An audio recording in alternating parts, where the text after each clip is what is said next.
안녕하세요. 고전명작 소설을 원서로 읽어주는 남자, 고원남 데이비드입니다.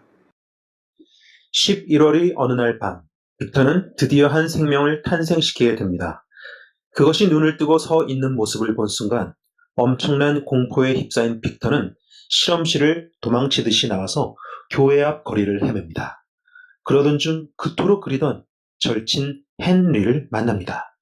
심신이 만신창이가 된 빅터는 안도감에 그만 드러눕게 되며 헨리는 지극정성으로 친구를 간호하게 되는데요. 다행히도 헨리의 보살핌과 고향의 소식을 전해들으면서 빅터는 점차로 회복해갑니다. Frankenstein, or the modern Prometheus, Mary Shelley. Chapter 5.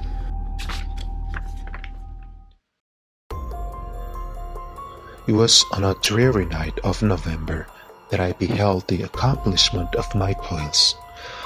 With an anxiety that almost amounted to agony, I collected the instruments of life around me, that I might infuse a spark of being into the lifeless thing that lay at my feet. It was already 1 in the morning. The rain pattered dismally against the panes, and my candle was nearly burnt out when, by the glimmer of the half-extinguished light, I saw the dull yellow eye of the creature open. It breathed hard, and a convulsive motion agitated its limbs. How can I describe my emotions at this catastrophe, or how delineate the wretch whom with such infinite pains and care I had endeavored form? His limbs were in proportion, and I had selected his features as beautiful. Beautiful, great God! His yellow skin scarcely covered the work of muscles and arteries beneath. His hair was a lustrous black and flowing, his teeth of pearly whiteness, but these luxuriances only formed a more horrid contrast with his watery eyes that seemed almost of the same color as the dun white sockets in which they were set, his shriveled complexion and straight black lips. The different extents of life are not so changeable as the feelings of human nature. I'd worked hard for nearly 2 years for the sole purpose of infusing life into an inanimate body. For this, I had deprived myself of rest and health. I had desired it with an ardor that far exceeded moderation. But now that I had finished, the beauty of the dream vanished, and breathless horror and disgust filled my heart. Unable to endure the aspect of the being I had created, I rushed out of the room and continued a long time traversing my bed chamber, unable to compose my mind to sleep. At length, lassitude succeeded to the tumult I had before endured, and I threw myself on the bed in my clothes, endeavoring to seek a few moments of forgetfulness. But it was in vain. I slept, indeed, but I was disturbed by the wildest dreams. I thought I saw Elizabeth, in the bloom of health, walking in the streets of Ingolstadt. Delighted and surprised, I embraced her, but as I imprinted the first kiss on her lips, they became livid with the hue of death. Her features appeared to change, and I thought that I held the corpse of my dead mother in my arms. A shroud enveloped her form, and I saw the grave worms crawling in the folds of the flannel. I started from my sleep with horror. A cold dew covered my forehead, my teeth chattered, and every limb became convulsed. When, by the dim and yellow light of the moon, as it forced its way through the window shutters, I beheld the wretch, the miserable monster whom I had created. He held up the curtain of the bed, and his eyes, if eyes they may be called, were fixed on me. His jaws opened, and he muttered some inarticulate sounds, while a grin wrinkled his cheeks. He might have spoken, but I did not hear. One hand was stretched out, seemingly to detain me, but I escaped and rushed downstairs. I took refuge in the courtyard belonging to the house which I inhabited, where I remained during the rest of the night, walking up and down in the greatest agitation, listening attentively, catching and fearing each sound as if it were to announce the approach of demoniacal corpse to which I had so miserably given life. Oh, no mortal could support the horror of that countenance. A mummy, again endued with animation, could not be so hideous as that wretch. I had gazed on him while unfinished. He was ugly then, but when those muscles and joints were rendered capable of motion, it became a thing such as even Dante could not have conceived. I passed the night wretchedly. Sometimes my pulse beat so quickly and heartily that I felt the palpitation of every artery. At others, I nearly sank to the ground through languor and extreme weakness. Mingled with disorder, I felt the bitterness of disappointment. Dreams that had been my food and pleasant rest for so long a space were now become a hell to me. And the change was so rapid, the overthrow so complete.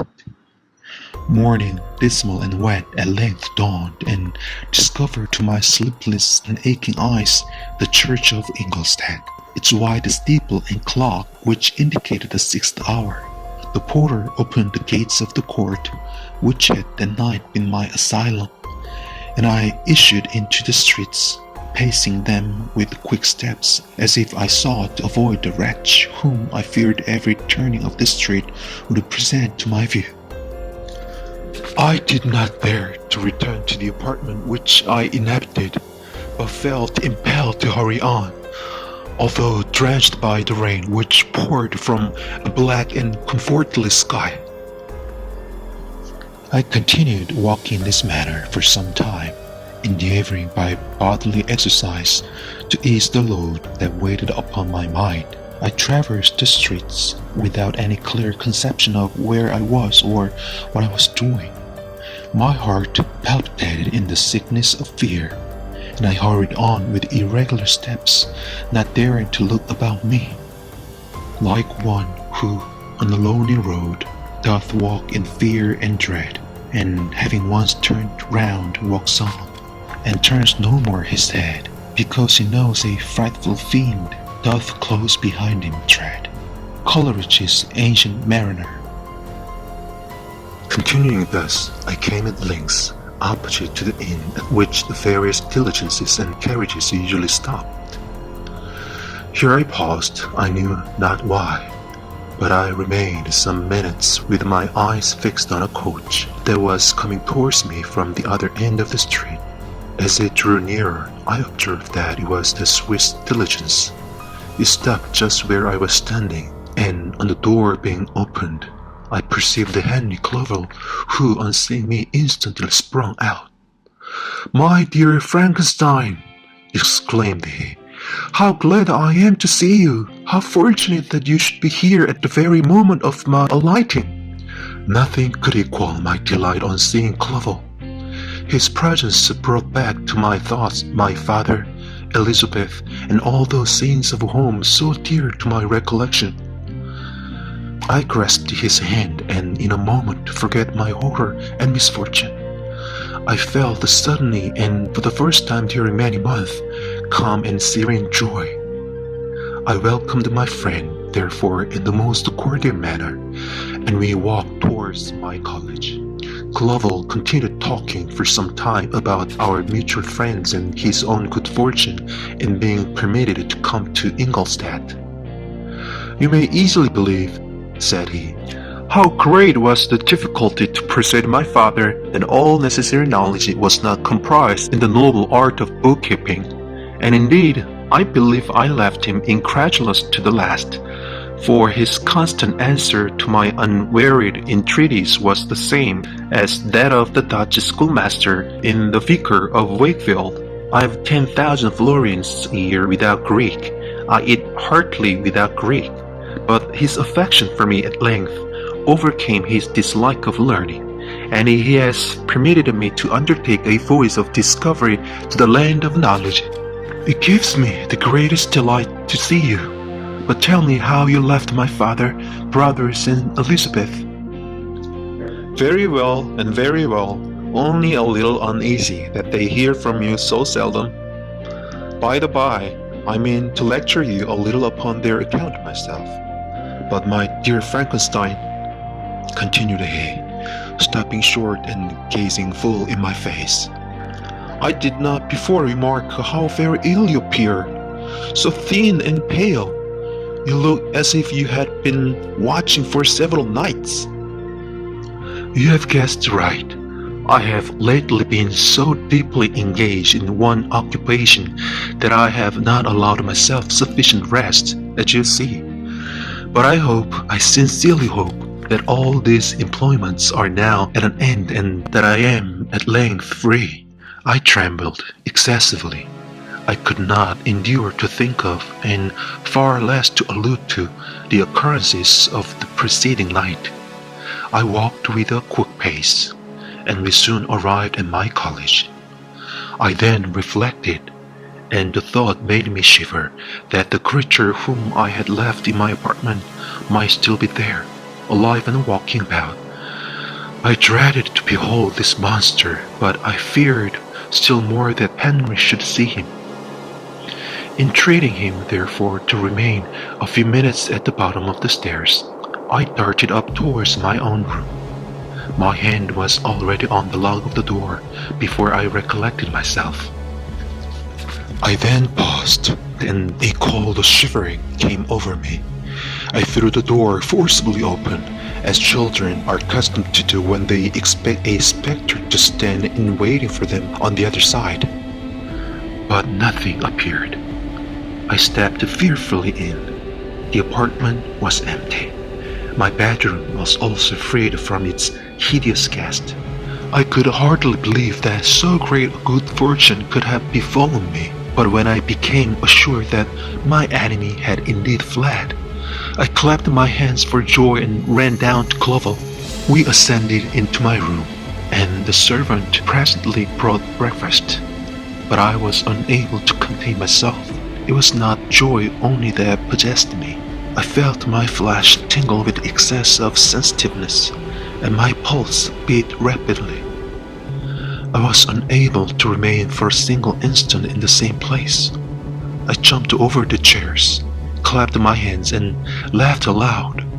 Clovel at first attributed my unusual spirits to joy on his arrival, but when he observed me more attentively, he saw a wildness in my eyes for which he could not account, and my loud, unrestrained, heartless laughter frightened and astonished him. "My dear Victor," cried he, "what, for God's sake, is the matter? Do not laugh in the matter. How ill you are!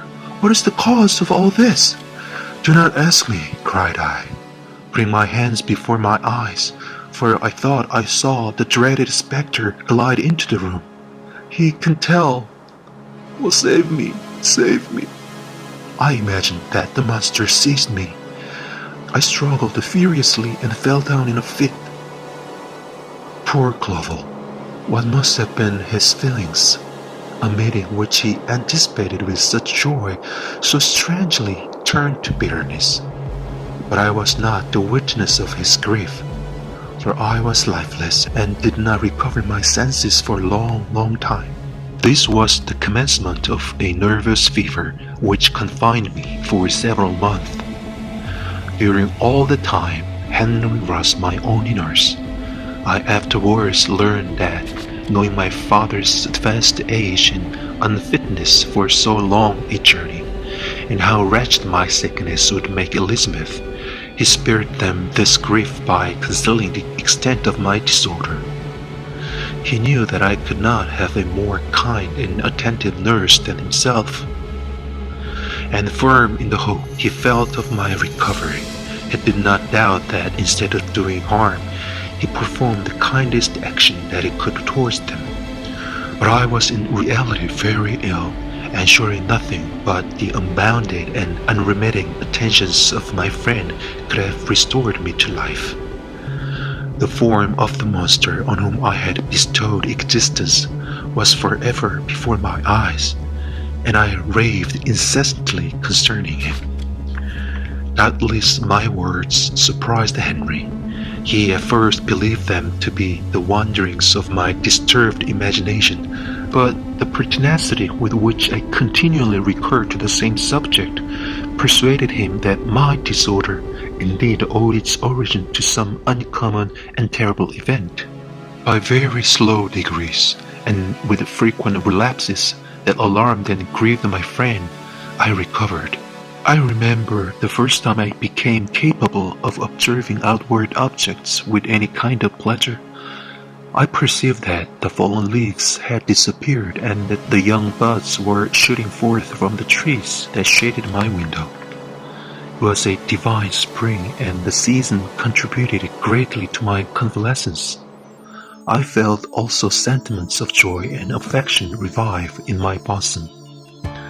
My gloom disappeared, and in a short time I became as cheerful as before I was attacked by the fatal passion. "Dearest Clovel," exclaimed I, "how kind, how very good you are to me. This whole winter, instead of being spent in study, as you promised yourself, has been consumed in my sick room. How shall I ever repay you? I feel the greatest remorse for the disappointment of which I have been the occasion, but you will forgive me." You will repay me entirely if you do not discompose yourself, but get well as fast as you can. And since you appear in such good spirits, I may speak to you on one subject, may I not? I trembled. One subject? What could it be?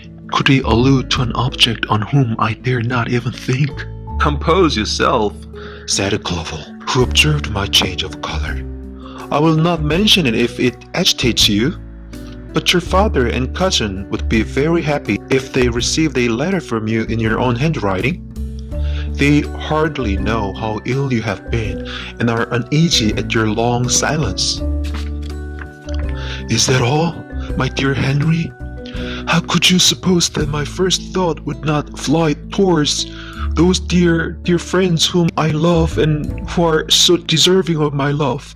If this is your present temper, my friend, you will perhaps be glad to see a letter that has been lying here some days for you. It is from your cousin, I believe.